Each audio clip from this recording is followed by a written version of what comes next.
Cage Minds, Micah Frankel, Jon Sparks has joined us here in the office to talk about King of the Cage, Starbound II. How you doing, sir? Pretty good. Good.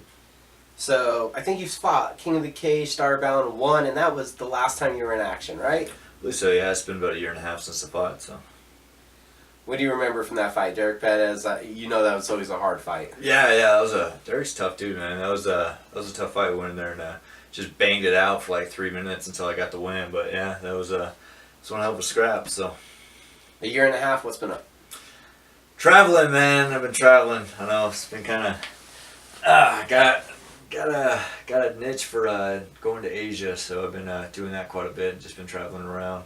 So I'm actually going to Thailand 3 days after this fight, so hopefully I don't get banged up too bad. So yeah. Yeah, when you follow Jon on social media, you can play. Where in the world is Jon Sparks? So where have you been over this year and a half? Tell us a little bit. Thailand, Cambodia, Vietnam, Indonesia. Did a little bit. Well, yeah. I stopped through a few other places, but not long enough to actually consider going there. So, but yeah, no, I backpacked through Cambodia for quite a bit, from top to bottom. Just did the whole country. Me and my girl did this year. The year before, I did it by myself. So it's got a niche for it. But yeah, it's been kind of a crazy ride. Okay, so give us a little details. What's that like? Well, I don't know. Well, I mean, if you want to save some money, Thailand, Cambodia, and pretty much anywhere Southeast Asia is the place to go. You go out there, your average meal is about $3 a meal. Hotel room, I mean, if they're not staying like fancy places in Thailand, you go to like Cambodia, it's like $9-10 a night for like a Holiday Inn style hotel room. Yeah, I mean, traveling around is cheap, and plane tickets from country to country about $30.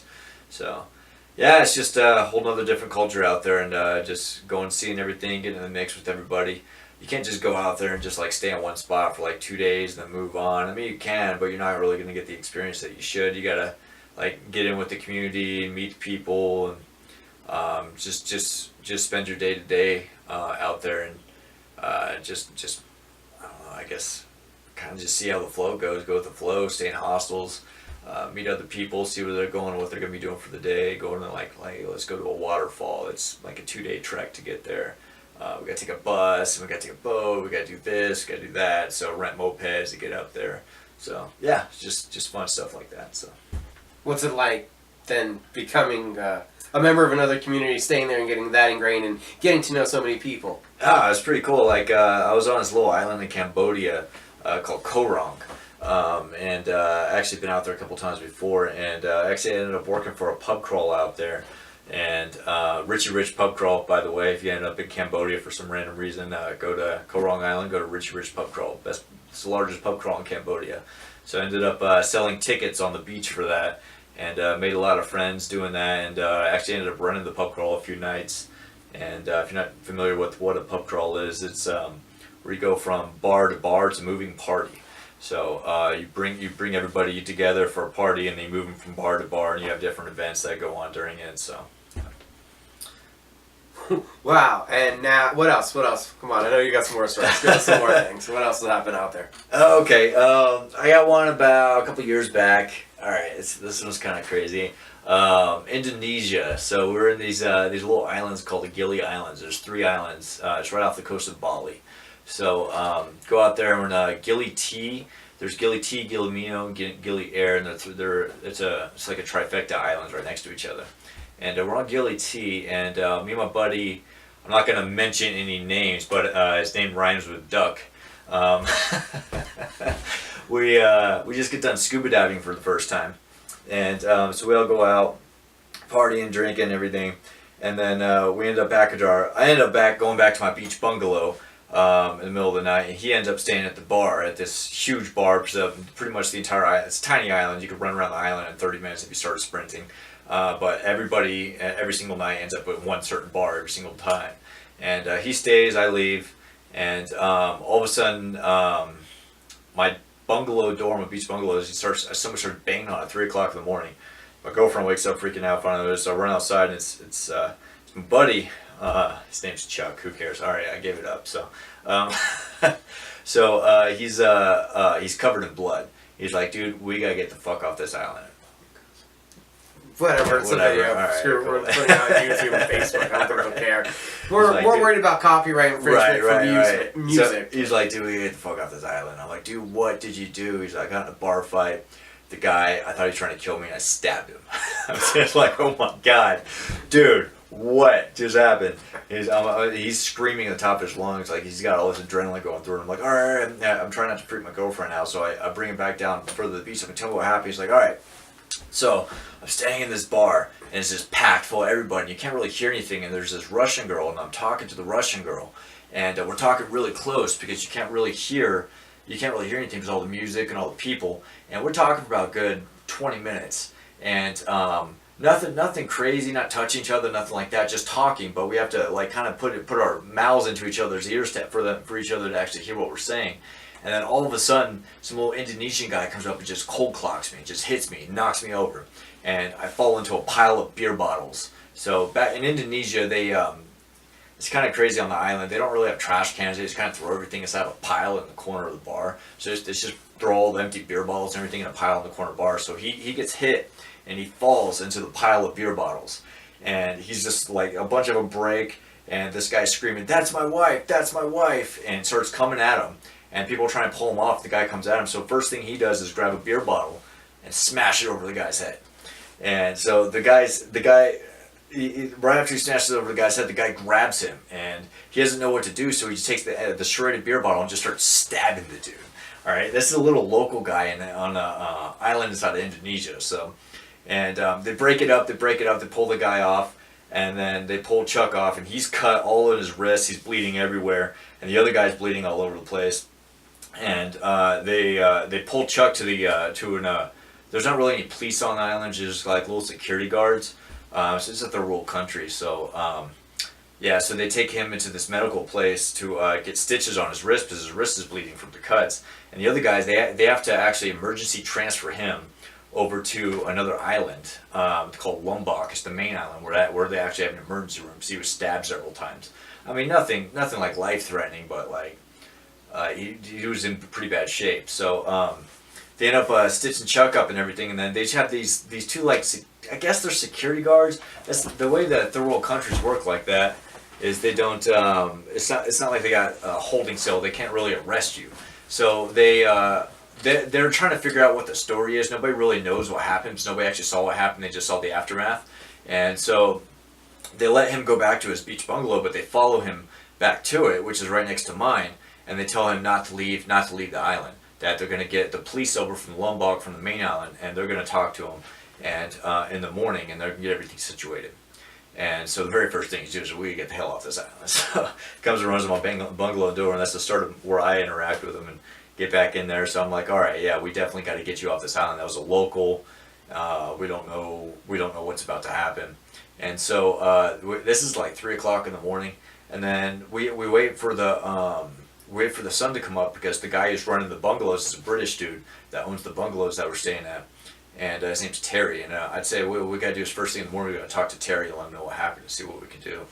And so 7 a.m. rolls around, and Terry's out, and we run over to talk to him. We're like, hey, Chuck's wrist is all stitched up and everything. He's like, oh, what happened? He's like, oh, I got in a bar fight. He's like, oh, with the Aussie. Hey, you guys got into it. He's like, no, with the local. He's like, oh, what happened? He's like, oh, I stabbed him. He's like, mate, we gotta get you off the island. You gotta get off this island right away. They're gonna come for you. He's like, is it the police? Like, no, not the police, the locals. You stabbed the local, the locals are gonna come for you, probably with machetes.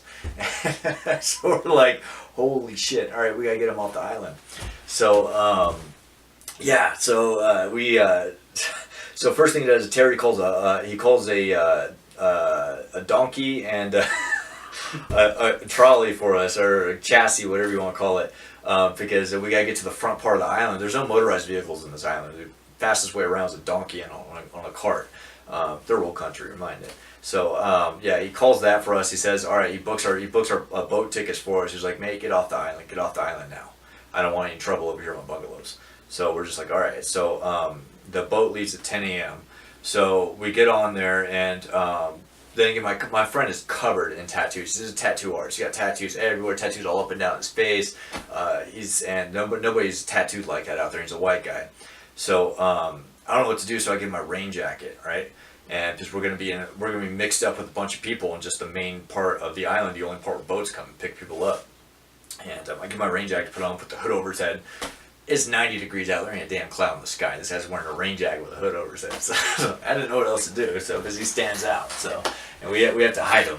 So all right, and we're in there, and so we're in the mix, and all of a sudden, of course, third world country, boat's late. Doesn't show up at 10 a.m. Nobody knows where it's at. We're waiting on it, and all these crowds of people, and then you see security detail walking up and down the island, the actual day security, and you can tell they're kind of looking for him because they're running around, they're talking to people, everybody with a tattoo, they're walking up to him, talking to him, and passing by. So we know they're looking for Chuck because he ran away from the bungalow, and so he goes to hide to tell him just go like into a massage parlor and go get a massage or something while we wait on the boat.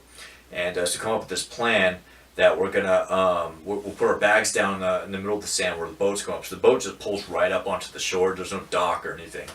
And so the boat pulls up. I was like, all right, this is what we do. Wait for everybody to pile up, and then what we do is just run, push away in the middle so we blend in with them. So we run. It's me, my girlfriend, and Chuck. We run. We push him in the middle, and we just see everybody like we're freaking out, wondering if security's trying to find us or not. Wondering if they're going through every single person that's getting on the boat. And we get on the boat, and we're just sitting there, and then all of a sudden the boat backs up and starts moving. We're on our way to Bali, and we're like, we're out. So, never been back there yet? I had not been back there yet. Actually, that area just got pretty devastated from all this volcanic activity that happened in Bali. So there's a lot of bad things that happened over there lately. But yeah. So that was a long story. I know we're supposed to be talking about fighting, but I had to get that one out. So. Wow. Okay. Yeah. That's different than the experiences we were thinking that Jon had.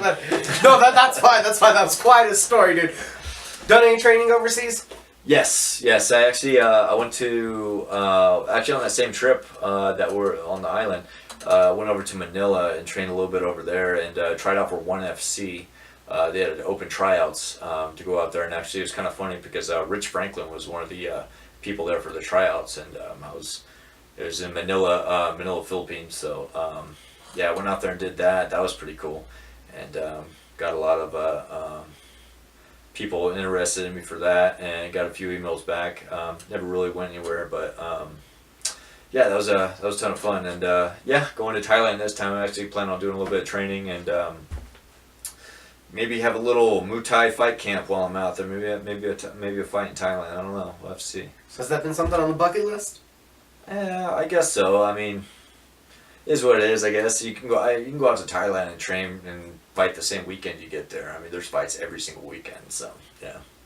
Do you have any of those places, like bucket list, where you want to fight, where you want to train, places like that? Or just anywhere, because world traveler here, you want to go everywhere, it seems like. I would love to fight more out of the country. That'd be amazing to go get some more fights out of the country, so, yeah. And now, though, the next one here, back at home, any special place in your heart when you know that you're fighting here locally? Any special place back home? Well, a place in your heart. Does it get you a little more excited or anything? I like fighting homes. It's all right. Actually, I like traveling and fighting a lot more than fighting at home because you don't have to stress. There's no stress at ticket sales, stuff like that. It's just a big stress when you're a hometown guy. But yeah, no, I don't really have any particular place. I'd love to fight in New York now that they're legal out there and you can actually go fight professional inside of New York because it was banned for professionals to fight for up until about a year ago, I think. And so that'd be amazing to go out in New York City and fight. So. Yeah. And then this King of the Cage fight coming up. How excited are you for returning to getting back to action? It's been so long. Yeah, I'm super pumped, man. Super pumped. I was actually supposed to fight a while ago. The fight card got postponed. It was about a month ago I was supposed to fight. So kind of sucked going through the whole fight camp, and then all of a sudden that happened. But promoter was really cool about it and threw me on this card right away. So to take care of it. So it's kind of fight camp after fight camp, right back and back. So yeah. How sharp do you feel? What does that do for the body? I feel good. I took a few weeks off. Went down to the Virgin Islands and went and hung out there for a little while, and just kind of took a mini vacation, and then came back and then just started this fight camp right up. So no, I feel great, man. My cardio's feeling good. Don't know much about my opponent. Can't really find any tape on him, but I do know he's a wrestler, so sounds like we're gonna wrestle a little bit. So, but I like striking, so I think I might try to keep it standing for as long as I can, I guess. I was making sure we still had time. Oh, okay. Sorry, we've been going Took for up so half, long. took It up has half like- the video. Well, it has 20 minutes, and I don't have a camera person, Alright, so some alright. of this, we gotta bear with it for our little podcast kind of interview, Yeah. making sure a couple times that my camera hasn't stopped Right. recording, that we still got time. You're the one that got me started on Asia, man. You been going. I got a million stories. Well, that'll go up in no time. Now, also, gotta talk about this. The other day, saw pictures online. You've become a homeowner and Yeah. in it a craftsman. Nah, I'd say a YouTube craftsman. YouTube Yeah, craftsman. What's yeah, that? Tell us what that means. So that means I have no idea what I'm doing, but I watch a million YouTube videos on it and then eventually I feel like I'm an expert on it. I just do it myself. So DIY. So yeah. And you built your own, what was it, sink, kitchen? Yeah. Started bought a vintage 1920s home. Me and my girlfriend did together, and it's the kitchen hadn't been updated since probably the 40s or 50s. So yeah, we ripped everything out. I had like a 700-pound sink in it, cast iron sink. So we ripped that out, and I just completely built up brand new cabinets. Got a butcher's block countertop, cut that to size, varnished it, everything, and did all the plumbing myself. So it came out really good. So yeah, I'm proud of myself. Never done anything like that before. Is that part of the can-do attitude that you've learned your life from being a martial artist? Yeah. If you put your mind to something, you can figure it out. So if you really want to do it, so yeah, absolutely. And then also, with that, you have been a martial artist for so long. Has that added to kind of your obsession with going to Asia? Yeah, definitely has added to it. Yeah, because I've been doing Muay Thai a long time, going on 11 years now. Before that, I've always been obsessed with it. So going to Thailand was a huge thing for me. So yeah, absolutely. I go watch Thai fights every single time, 3 or 4 times every single time I go out in that part of the world. So yeah. And how much do you look at yourself as a martial artist versus just a street or cage fighter? Well, I've been a martial artist my entire life, so I'm definitely a martial artist. So on top of being a cage fighter, So I mean, I'm a mixed martial artist. So yeah, it's just a certain type of martial artist. So it's, I mean, people just call you a cage fighter. That's just like what people normally see when they watch TV. Oh, he's a cage fighter. It's like, no, I'm a martial artist. So it's something I've done. It's a way of life. So I mean, for some people. So some people just go in there and they just want one certain thing, but I want to learn every aspect of it and be good in all areas. So yeah. Got a message for everybody about Sunday, December 2nd. Yes, a Sunday fight at the Santa Ana Star Sunday Cycle. afternoon. I've never fought on a Sunday afternoon, so this is definitely one to go. So go to church, get home, eat your lunch, come watch some fights. Awesome, John. Thanks for talking. Sounds good.